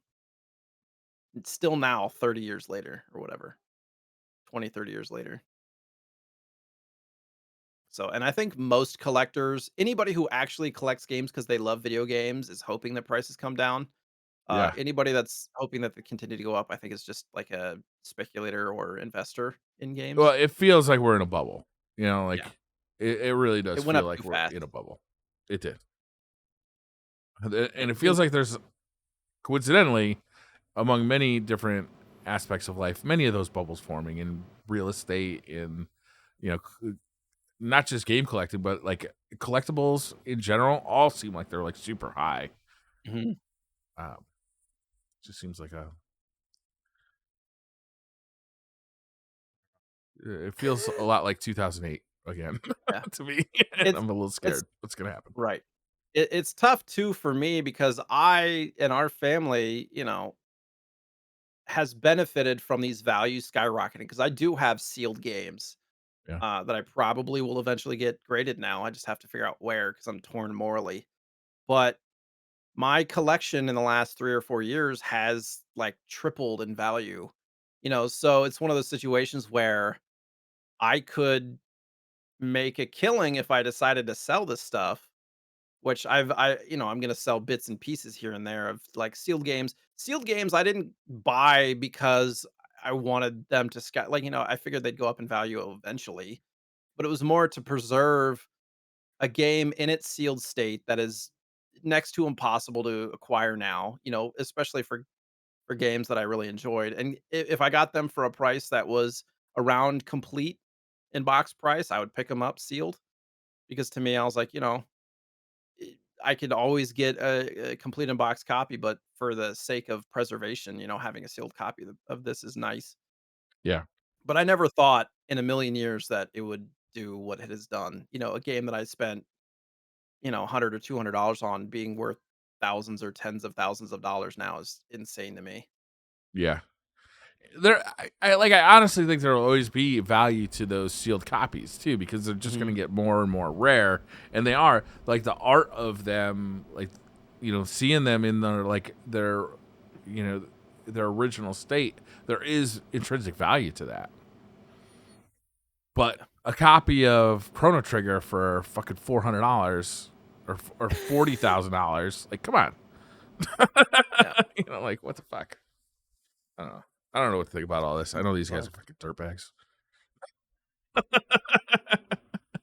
I think the Allegedly. people at the tippy top are, of that manner, but I'm sure there's a lot of decent people that work at these companies that are gonna be taking hits and getting laid off and all this stuff, which is sad, but there needs to be I think the message needing to be sent. I wish we could do this type of thing across other areas of life, class action lawsuits, get people involved Yeah. somehow legally in other worldly matters. Mm. But it's a much more approachable thing to kind of make sure that people are on the up and up and morally standing high ground and integrity and all that stuff. Like you can't carry this across other ways. I don't want to get political, but like there's no course of action like this in other ways. And No, there's so one. leaving the country? Oh, kicking those fuckers out. Yeah. But yeah. So it's super interesting. We'll see. We'll have to keep our eyes on this story and see what happens. I'm sure this is gonna be a 2 or 3 year thing. It's Yeah, not I'm sure. something that's gonna be over soon. So it'll be interesting. Top Gear, 3,000. 3000 in space. Dude, this game was fucking ridiculous. Yeah, I'll be honest with you. You recommend this game. I'm like, okay, this is a weird kind of pick. It's like, it's these games I don't feel like have aged particularly well. Like I'll call them the sprite scaling racing game of the 16-bit, 8-bit generation. And then I started playing this game. I was like, what is the fuck is going on here? Like, first of all, like you start the game up. I'm gonna switch over to so you guys can see the game. You're watching on Uh, YouTube, yeah. extra features. You start off with like this it's like a sci-fi, like just in the attract screen. Like you first turn the game on, and it's like this sci-fi like story. You're like, wait a minute, did I put the wrong game in? Like, what is going on here? It's like, oh, after World War 17, the racing has been banned, but a few rebels, have like come together to like form this racing league intergalactically. Like it's just bizarro shit. And then you start racing. It's just a car racing game. Like some of the levels look a little bit futuristic. Most of them look like, oh, here's the desert, here's the forest. But there's like jumps, and the racing is actually pretty fun. And I don't know, it doesn't do that. It doesn't do that thing where it's not an arcade game, so it's not like designed to be like a quarter muncher. Like this game feels like you can upgrade your car and you can get good at it and you can actually like succeed in this game. It's pretty fun. Yeah, I hadn't played it since I was a kid, and it Yeah. was one of those games. I didn't really talk about this last time, but it was one of those games that I was a little worried, but also really excited. Like, am I still going to feel the same way about this game as I did as a kid? And I think playing it again, probably the reason I loved it so much as a kid is that it's simple in its presentation, but deep in the way that you can um it's linear in how you're upgrading stuff and whatnot. It's not like you're going in there were some games back in the day where you could like tweak levels of tension and certain suspension and stuff like that. Like you can't do that in this game. It's basically you upgrade the gearbox or you upgrade the engine or you upgrade the tires and you feel an Yeah. immediate difference in how the car feels, how it sticks to the track and all that kind of stuff, and then you're adding the boosts and the jump and the tractor thing. So, it was linear in the way that you didn't have a whole lot of choice, like, you didn't get stuck on how to make things better.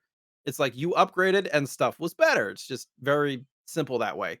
But at the same time, there's a lot of there's, like, 48 tracks or something like that, and I think they do, like, reverse tracks and there's all this stuff. So, there's a lot of different experiences, and the music is very similar track to track, but the landscapes are nice. Um, you, each race feels unique. The tracks feel unique. The challenges in each track feel unique. Sometimes the like recharge is super small, and you really have to prioritize that in some tracks. Other tracks, like the turns are crazy, and you're hitting obstacles everywhere. Um, so it was like it was simple, but it felt unique and deep, and I think that's probably why, like, there's some minor annoyances now going back to play it, like some of those tracks that really had really small recharge things. I was like, "Mother," and a lot of the later tracks, there's, like, split off tracks, and if you get stuck on Yeah, the it's got wrong one, multiple you're kinda track, like it's yeah, different kinda screwed for choices a you can while. make. There's, like, warps and stuff that you can hit. Um, One of my favorite things is, like, getting hit like, hitting somebody in front of you and then immediately getting hit from somebody behind you because you get hit, you hit the person in front of you and slow down, and then somebody you hear the click, and you boost off to you're slowing down to 140, and then you get hit, and you go up to 200 again. It's kind of a satisfying, like, "Oh, sweet." I A don't little have to stress bonus, about that a now. little bump. Yeah, a little bump from behind. But, yeah, it was a unique racing game at the time for sure because of the space aspect and whatnot, but also the jumping. It was an arcade racing game, but not an unrealistic arcade racing game, if that makes any sense. It's not like a San Francisco Rush or something that keeps you glued to the track or something like that. Yeah, I mean, you do hit jumps and stuff in this. Yeah, to get like bonuses and Yeah, credits and stuff. I don't know. It feels good. Like when you first start off, it feels a little sluggish. It feels a little slow, and then you get into the upgrades, and you're like, oh, okay, that's how you like fix it. You can change the color of your car, which I really liked. Like, and then it just got this like weird sci-fi shit going on in the background. It's like, okay, Yeah. There is an optimal path of upgrades and stuff too, where is there? I ended up going, like, iteratively upgrade to upgrade, and that was my mistake later in the game. I was like, "I shoulda just waited to get the 4th engine," or something like that, Oh, because okay. it, like, unlocks new upgrades. It's like, "We discovered new parts, and we were able to add this thing." So, like, some of the stuff you don't even see early in the game, and there's some upgrades you don't even access unless you're playing on hard mode as well. Oh, okay. Like, there's, like, a 6th tier I of didn't a even lot of see that stuff. there was a menu for changing the mode, the Yeah, difficulty. you can go, I think, hard, normal, or easy. I think, default is normal, so that's what I played on. And Let me there's also, see. there's a cheat code that I thought about doing that just gives you unlimited money that you can just upgrade everything immediately, so I was gonna do that, and then I didn't. So that would've been fun. Try that out. Top Gear 3000 is the only we talked about this earlier, it's the only SNES game to use the DSP-4 chip, which is, it primarily assists with drawing the racetrack, especially during the times the track branches into multiple paths. It's a really fast game, but it doesn't feel like Mario Kart 64 does, where you'd, like, lose the track if trying to look down the road. It No, never really felt like I couldn't see what was going on because it gives you hints too, with the stuff on the side, if there's a left turn coming or if there's a right turn coming, and then you have the mini map stuff. I don't know. I love mini maps in racing games because being able to know where the corner is going to come from, I feel like really helps out. Yeah. It's nice to see that. These games to me got like so overshadowed by like actual 3D racing games in like the PlayStation era, like like Gran Turismo, Gran Turismo or huge. you know uh any of them. Like what else was I was, There's, like, Sega what was that Rally for Namco? Saturn Yeah, and Sega stuff. Rally was fantastic. What was that Crazy Namco game? Taxi, Not Rage Racer. What the hell was that Namco game? I was just Ridge talking about it. Racer. Ridge Racer. Thank you. Ridge Racer, a great game. I played so much Ridge Racer when the PlayStation. I think that was a launch game for the I PlayStation. played I it on played so PSP. much of it. Yeah. Put it on PSP. There was a good one on the PlayStation Portable. What was that one Yeah. called? Was it 6? No. Maybe. But yeah, I mean, like they just got overshadowed. So when you go back and play these games, like it feels kind of weird, but this game was fun still. Like it's still a good time. Yeah. It takes place in the year 2962, not the Oh year yeah, 3000, obviously. which makes no sense. 2962. Why would they call it 3000? Why wouldn't they call it Top Gear 2962? Maybe it was like, it's too on the nose if it's the year 3000. We can't make it the year 3000. That would be too, on the nose. We gotta like back it up 38 years. Makes I so thought much it was more funny sense. that a spaceship picks you up between each race and brings you to the Takes you next to a new race. planet. Yeah. But like it's like, oh, okay, I'm just in California now. And Yeah, then right. oh, okay, now I'm in like the forest. Like this Did you planet ever is the stop and forest. read those like statistics pages that would come and be like No. it's like skip, skip, skip. You could play this 4-player with a multi-tap. It was one of like the That's dozen games amazing. that you could play with multi-tap. With how I bet fast it I bet that was is. super fun, yeah. Oh yeah. 4-player racing This game seems like chaos. it's pretty expensive. It's around $50, is that right? Cart only probably 35 to 50. Okay. Complete in box is expensive because it's just super hard to find. This is just it's not even trying to find notes or information on this game. I scoured like it was very difficult. It's not a well covered game, Yeah. even though the Top Gear they had 3 games on the console. Like, why is this? It must have been popular, right? If they made 3 of This them. was the best one of the 3. It was highly reviewed. Yeah, I don't know. It's just there's not a whole lot of information out there about it. Got to play it. Yeah, Very gotta play playable it. game. Very playable game. Yeah, the only thing I was really disappointed by was probably the music. Like, the music was just there was a couple of tracks where I was like, "Oh, this isn't too bad." There's one track that felt really Spy Hunter-ish, like they just took the tune from Spy Hunter and Yeah. kind of like changed it a little bit to get it in there. But it was, like nothing was really like that driving, like okay, like getting me in the mood for like going top speed, like Outrun or something like that would have. I wasn't super annoyed by the quality of the music. It was just that they repeated the tracks over and over and over and over and over again. So you're like, all right, Yeah. this one again? Okay. Yeah, this is worth playing. I honestly believe that. It's like it's worth checking out. It's like it's just strange enough and just good enough that like it should make it onto your list of like things I should play on the Super Nintendo. Yeah. Figured it would be a fun, kind of obscure one to revisit. Yeah. Any other Top Gear 3000 factoids? I don't think so. Oh, it was called, I think in Japan, it was called the Player's Champ, TG 3000, or Planet's Champ. Planet's Planet's Champ. Champ. That's way cooler. It was, Planet's Champ. actually, this was made in, it says 95 Okay. by Gremlin and Kemco. I believe it was developed by Gremlin and published by Kemco. But if you look at the box art, one thing I noticed, did you ever see aliens in this game? No.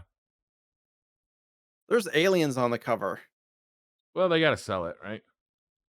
Yeah, there are aliens. The car looks cooler too in the cover than it does in game. Yeah. We don't really see the car, the front of the car in the game. You just see the ass of the car. There Yeah. was a couple of levels that felt almost Star Wars Dune-ish. Like you're in the Yeah. desert with like big kind of building landscapes, futuristic buildings in the. I wish they leaned into that more like crazy like space stuff in the tracks. Yeah, I feel they probably took some of the similar tracks from the previous Top Gear games and just copy and pasted them and then added some new stuff would be my guess. It's hard to know for sure unless you play all of them back to back. Yeah. Next week's game, I've made a decision. I was Oh, torn. by the way, it will Yeah. not be 2 weeks from now That's because correct. GCX is I will not be back until that night. So we're gonna hopefully do it 3 weeks from now Yeah. if we can make it work. Yeah, we'll let you know. So we'll have a back to back. Follow the Twitter, keep your eyes on it, and we'll announce when the next episode is. 3 or 4 weeks from Luckily, now. this is a very plane friendly game for you. You'll be able to play it on the game. Plane. It is Mario Golf 64. This is one of my favorite games of all time, Jay. Honestly. I thought we covered this one. We haven't? I We were think so. Have gonna. we? Did we do this one? Oh, shit. Hold on. Hold on. Did we really do it? Well, Mario Golf came out. We talked about doing it. We might not have actually done it. I don't feel like we did. I don't think we did because I haven't played it Okay, good. in a long time. It is available on Nintendo Switch Online. So anybody who wants to play it can get it with the Nintendo Switch Online. It's not an expensive cartridge for the N64. And I think it was on the Virtual Console. Like, so if you have a copy of it from then. I don't know how else you'd get to play that game. I think you'd have to buy a copy or play it on the Switch Online. The fact that it's on Switch Online and I just bought the family pack expansion thing, so now I can do it. Perfect. Can you download it and play it offline, or how does that work? I think once you have it downloaded onto your console, you can just play it. It's a perfect playing game, though. It's one of those easy games to pick up and play for a few minutes. You can play a couple of holes, pause the game. That's one of the nice things about the Nintendo Switch Online service is that you can kind of basically save states on these old games and just kind of like, pick it up and play from whatever. What's really fun about is you play the tournament mode and you can unlock characters. So you start off with like a few characters, and by just playing the game, you unlock more characters like Wario and Waluigi, and it's a very charming game. It is not especially difficult the way I remember it. And I have been playing it later on. I think it gets pretty tough. Like late stages, I think some of those tournaments are tough. But yeah, this is a pretty breezy, fun Mario golf game, and I don't think it's as good as Toadstool Tour, which came out for the GameCube, but it's a good one, and it's gonna be fun to play. Yeah, it's super awesome. Anybody that's played, I think it was the same people that made like Hot Shots Golf and stuff, right? Yes, Camelot game. Camelot. I was like, I knew it had something to do with castles or Camelot or something. I think they continue to make the tennis game and the golf game for Mario Tennis and Mario Golf. I loved all those games, all the Mario sports games back then. Yeah, they're fun and they're super fun, super like charming. Like they got away. This game still has like the 3-click swing, so you click to start the swing, click to hit the power, and then click to hit the accuracy. Back swing or whatever. Yeah. Yeah. And latency could be an issue. I did play this game on an emulator one time, and I found that latency was a real issue on the emulator. So hopefully it's not too bad on the Switch on the Switch. Yeah, I wouldn't think it would be, but yeah, maybe if you're using an external controller. Pickups, Jay. I only have one pickup, and unfortunately, I left it downstairs. So I'm just going to tell you about it. It's a new game, but it's based off of a Neo Geo game. It's the sequel to a Neo Geo game. It's called Garou, Mark of the Wolves. Garou is spelled Garyu, and if you Google that, you'll probably come up with a Tekken 7 character, not the Neo Geo game. Garou 2. It's called Garou 2, not Garou, Mark of the Wolves. I'm thinking of whatever. Garou 2. This is a French developer. They put it out physically, and I got the Switch edition and the PlayStation edition, and it's a direct sequel to a Neo Geo game, and it's hella cool. It's a side-scrolling like ninja action platformer, and I've been playing the fuck out of it. It's really good. It's not Garu? Garyu,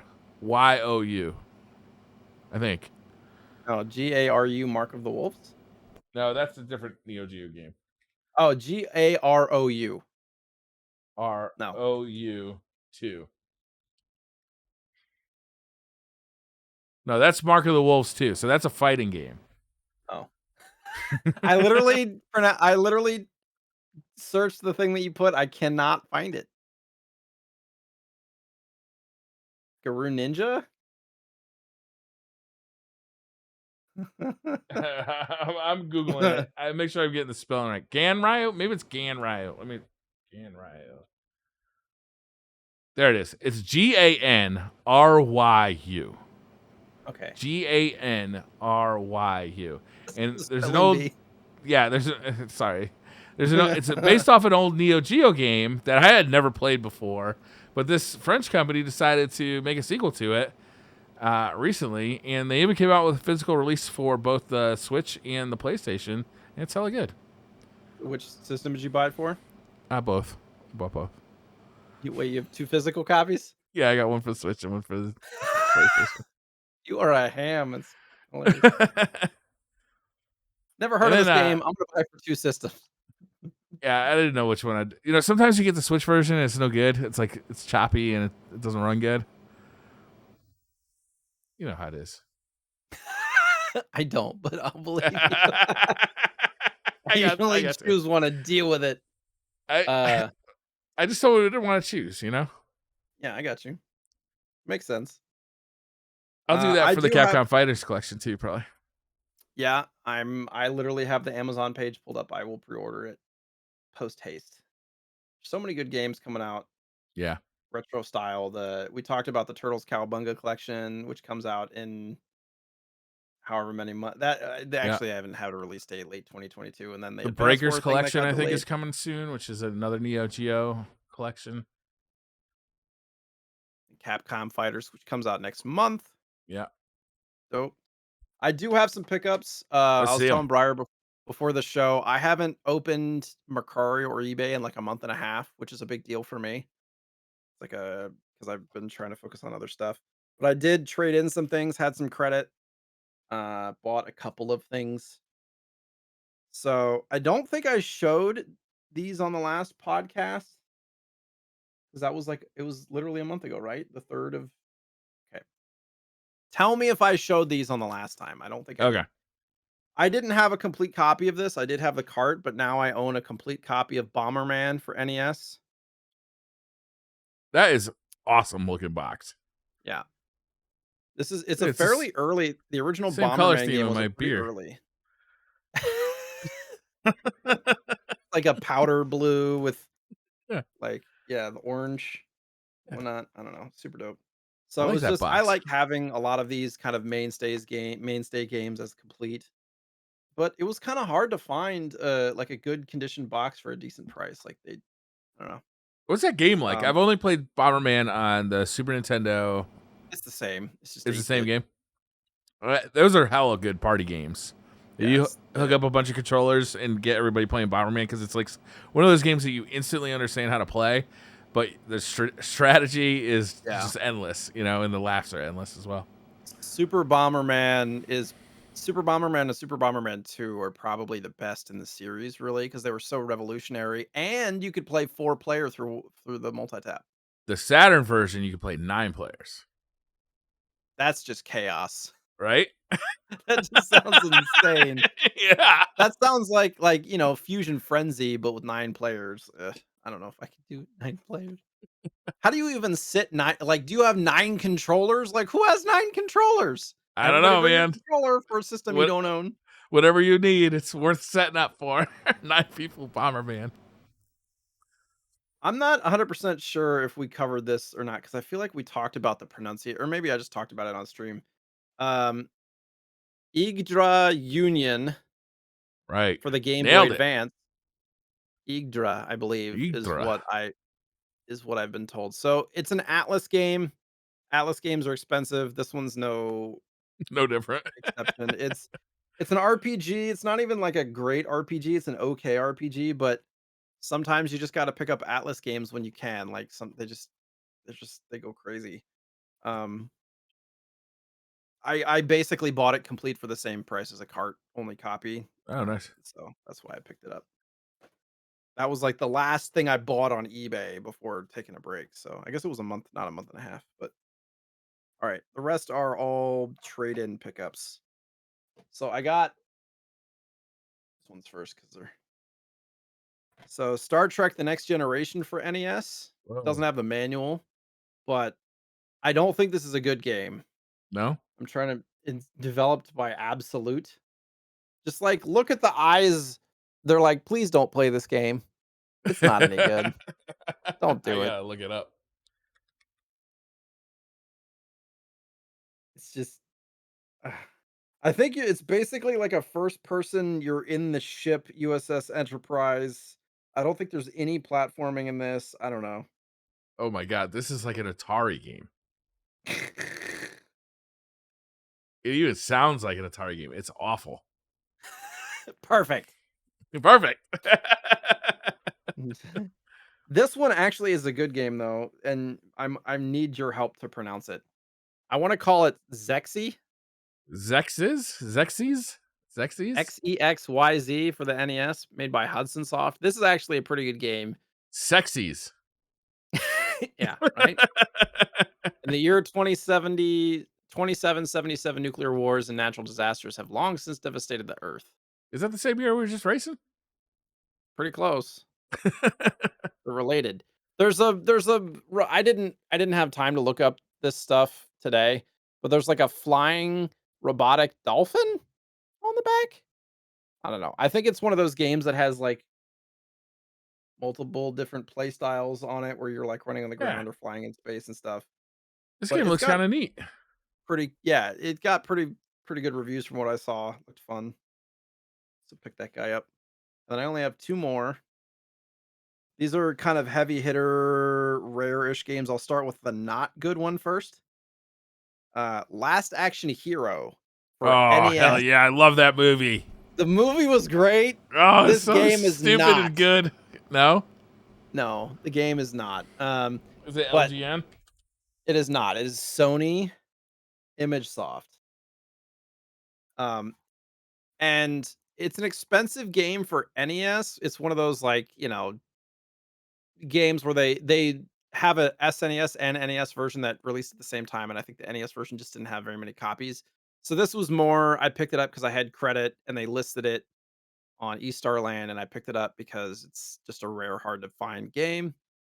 Um, so that goes in the collection. I'm slowly but surely chipping away at like a complete collection, even though I'm not planning for it.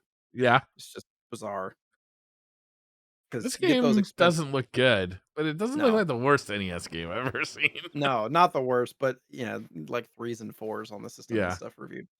This next one is actually like a good game that is hard to come by as well, or at least kind of more obscure for the SNES. Knights of the Round, made by Capcom. And how many Capcom Yes. games do you know that are not good? So this is Uh, Not many. I mean, not many in that era. yeah. That So this is that's like the a side RPG scrolling. action. Yeah. Yeah, it's like a RPG slash like Streets of Rage slash Knights of the Round Table. Golden Axe type. Yeah, I think you have Yeah, weapons and stuff.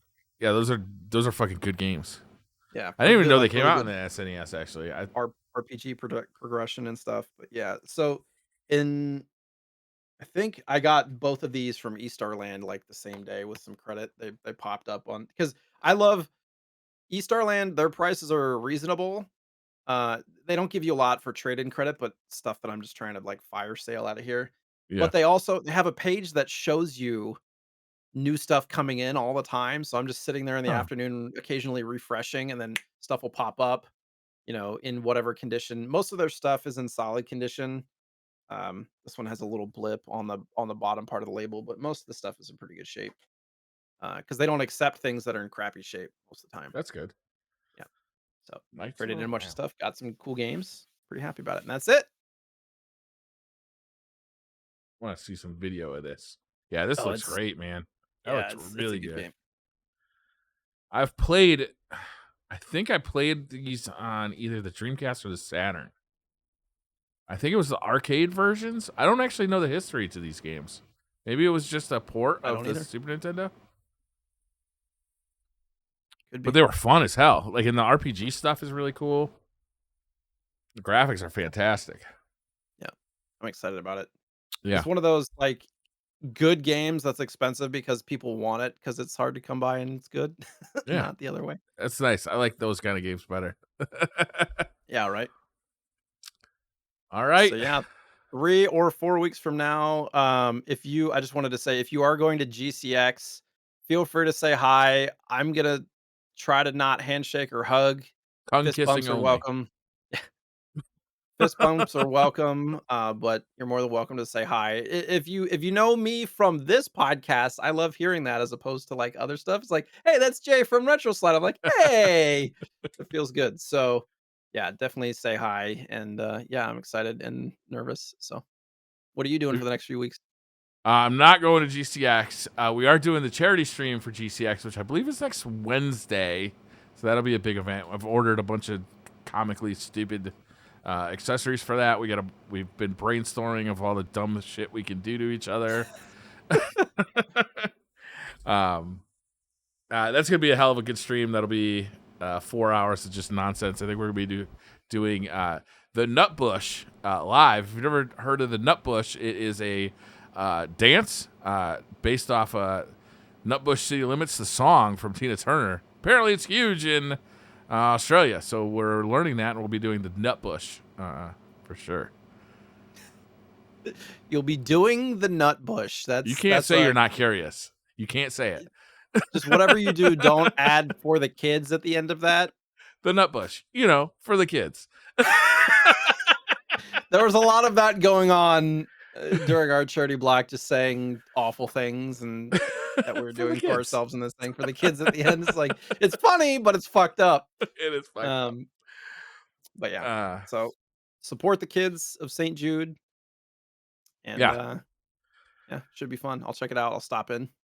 Yeah, that'll be a good time. Other than that, I can't think of much else we got going on. Just more video game action.